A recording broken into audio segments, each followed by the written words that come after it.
आज जिंदगी लाइव है मसूरी की Lal Bahadur Shastri national academy of administration में।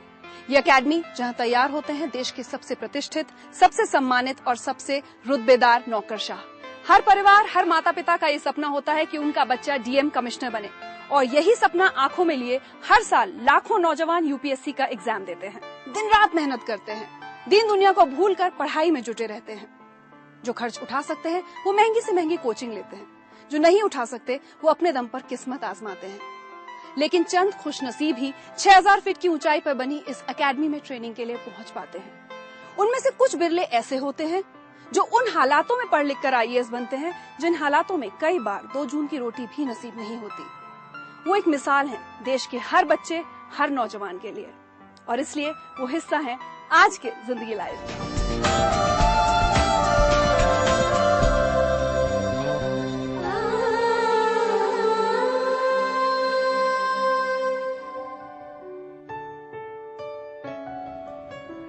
ये खेत कभी प्रेम कुमार सिन्हा के हुआ करते थे। कहते हैं किसान अपने खेत को बेटे से भी बढ़कर प्यार करता है, लेकिन सोचिए वो भी क्या जुनून होता होगा कि एक किसान पिता अपने बेटे को पढ़ाने के लिए अपने खेत ही बेच दे, खुद के दिन बेगारी में बिताए, लेकिन बेटे का सबसे कीमती सपना ना टूटने दे।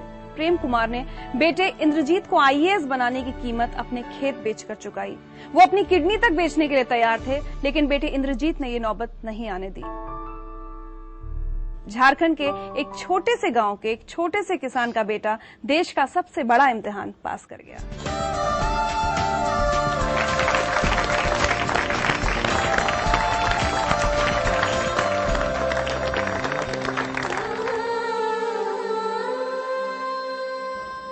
इंद्रजीत, सिर्फ 24 साल की उम्र और देश की सबसे बड़ी सरकारी नौकरी, सब कुछ सपने जैसा लगता है?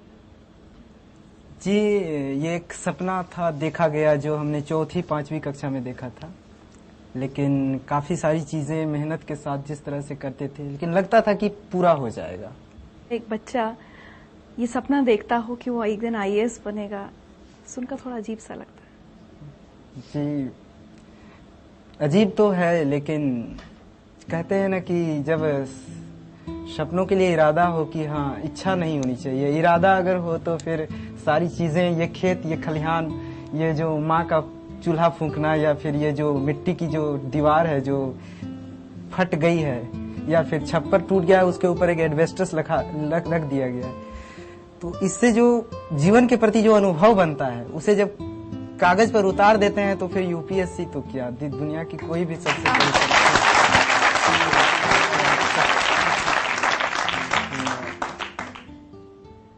कब कैसे सोचा था आईएएस कुछ होता है? ये भी कैसे पता था? गांव में तो पता नहीं होता लोगों को। जी, एक्चुअली जब मैं 5वीं कक्षा का छात्र था तो उस समय एक चैप्टर हुआ करता था कि जिला प्रशासन।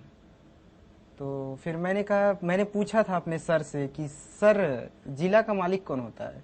तो उन्होंने कहा था डीएम होता है। तो फिर मैंने कहा कि वो करता क्या है? तो उन्होंने कहा कि वो सड़क देता है, बिजली देता है, जिनके जो भूखे हैं उनको रोटी देता है, पानी देता है, ये सारी सुविधाएं उपलब्ध कराता है। तो उस दिन से हमारे मन में ये इच्छा हुई थी उस समय कि जो मुझे भी आईएएस ही बनना है। गांव से इससे पहले कोई, मुझे लगता है कि कितने पढ़े लिखे लोग निकले होंगे आपके गांव से? बहुत कम जो पढ़ने के लिए बाहर गए होंगे। मेरे बोकारो जिले की ये पहली घटना है कि किसी गांव के लड़के ने, मतलब है कि सफलता पिछले 60 साल के इतिहास में पहली सफलता केवल प्योर गांव से है।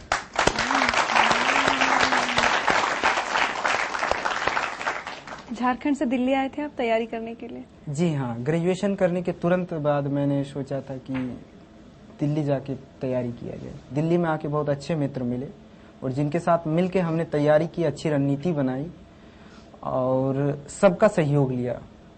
मैं मानता हूं कि यूपीएससी जो है सहयोग और संयोग 2 चीज की परीक्षा है। आज मैं आपके सामने हूँ, खुशी हो रही है। उधर देखिए। भैया, हम लोगों ने एक सपना देखा था, तुम्हें लाल बत्ती मिले, हमारा परिवार सुधरे, हम लोग भी अपने जो सामाजिक प्रतिबद्धता है, जो हम लोग चाहते हैं वो हमें मिले। बाबूजी ने तुम्हें हर वक्त कहा कि भैया कि बेटा अपने सपनों की उड़ान को कमजोर मत होने दो, पंख फैला के उड़ो, जितना हो सकता है उनकी पढ़ाई और हमारी थोड़ी मोड़ी हो सकता है हमारी जो जरूरत है उसके भी समझौता किया गया, लेकिन उनके पढ़ाई के साथ कोई समझौता नहीं।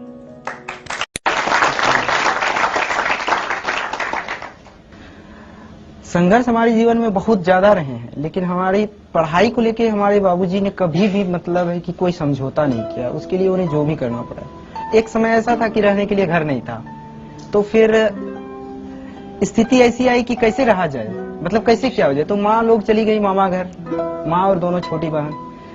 हम नहीं गए क्योंकि हमारी पढ़ाई थी। 5वीं कक्षा का मैं विद्यार्थी था उस समय।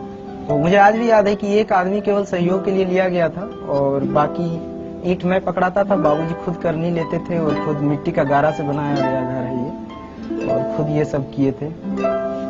तो ये सब जिंदगी के अनुभव है। मैं इसे कभी भी संघर्ष मानता हूँ इसको। दुख नहीं है, ये संघर्ष है। दुख और संघर्ष में अंतर ये होता है कि दुख होता है कि जिसकी क्षतिपूर्ति नहीं हो सके, किसी माँ के लिए उसके बेटे से अलग हो जाना या असामयिक मृत्यु, ये सब दुख है। लेकिन ये तो जीवन के अनिवार्य अंग है, इसको संघर्ष कहते हैं और संघर्ष हर एक के जीवन में।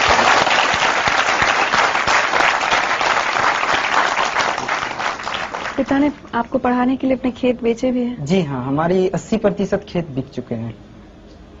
और जब पहली बार सिलेक्ट नहीं हुए तब उन्होंने क्या कहा था? हाँ, उन्होंने एक चीज कहा था। मैंने ये चीज बाद में मैंने जाहिर भी किया कि इस भावना को। तो उन्होंने कहा था कि हम बोले कि बाबूजी पैसा कहाँ से आएगा, हम ट्यूशन पढ़ाएंगे मुखर्जी नगर में या यहाँ पर मिल जाते हैं यहाँ पर। बोले कि नहीं, तुम ट्यूशन मत पढ़ाना और तुम अपनी पूरी पढ़ाई जो है अपने पढ़ाई पर ध्यान दो। धूप में मत चलना, ऑटो में चलना, क्योंकि धूप में चलोगे तो थक जाओगे और पढ़ाई पर इसका बुरा प्रभाव पड़ेगा। अरे तुम्हारे लिए तो हम अपनी किडनी तक बेच देंगे। तो ये एक ऐसी बात थी जो मतलब है कि इस तरह की ये भावना इतनी महान है कि इस भावना के कारण हम कभी भी मतलब अपनी पढ़ाई, अपनी कमिटमेंट से पीछे नहीं हटे। एक बात बताइए, आज अगर आपके पिता आपके सामने खड़े हों तो आप उनसे क्या कहना चाहेंगे?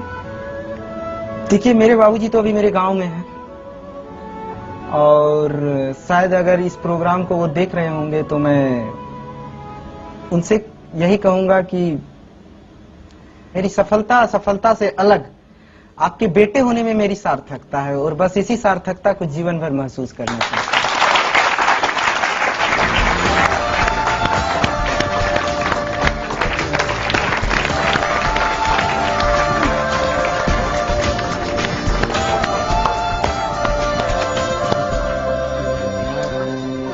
सरप्राइज।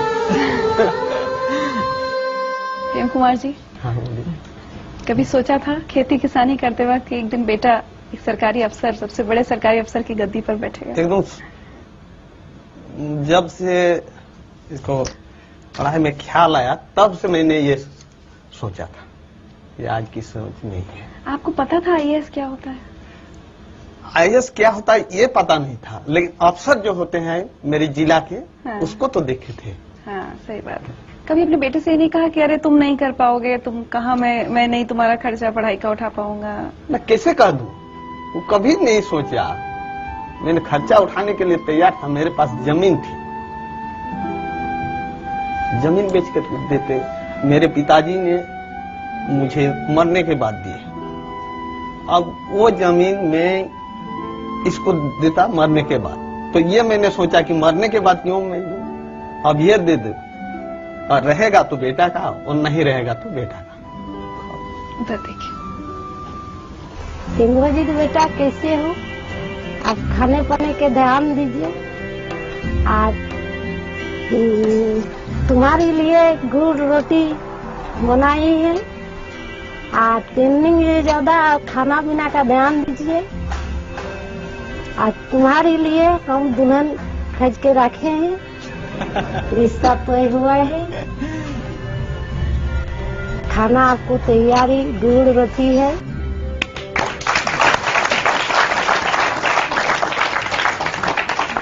गुड़ रोटी खाने का शौक है? हाँ जी, हाँ।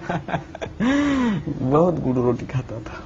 आपसे सारे देश के पिता सीख लें, एक मिसाल कायम की है आपने कि किस तरह से एक पिता अपने बेटे से ये तक कहता है कि मैं ये नहीं कहेंगे कि कोई अपनी किडनी बेचे, लेकिन आपने एक मिसाल कायम की है कि अपना सब कुछ कुर्बान कर बेटे को पढ़ाया, खेत बेचे।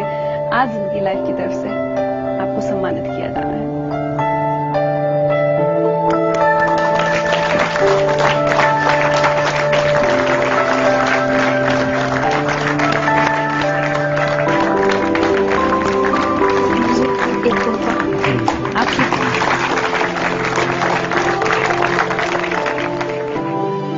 जैसे आईएएस बने ना तो ये बोला यार थानेदार की नौकरी छोड़ देंगे क्या? मतलब ये था थानेदार ही ना छोड़े, साथ में साथ ये भी रख लिया।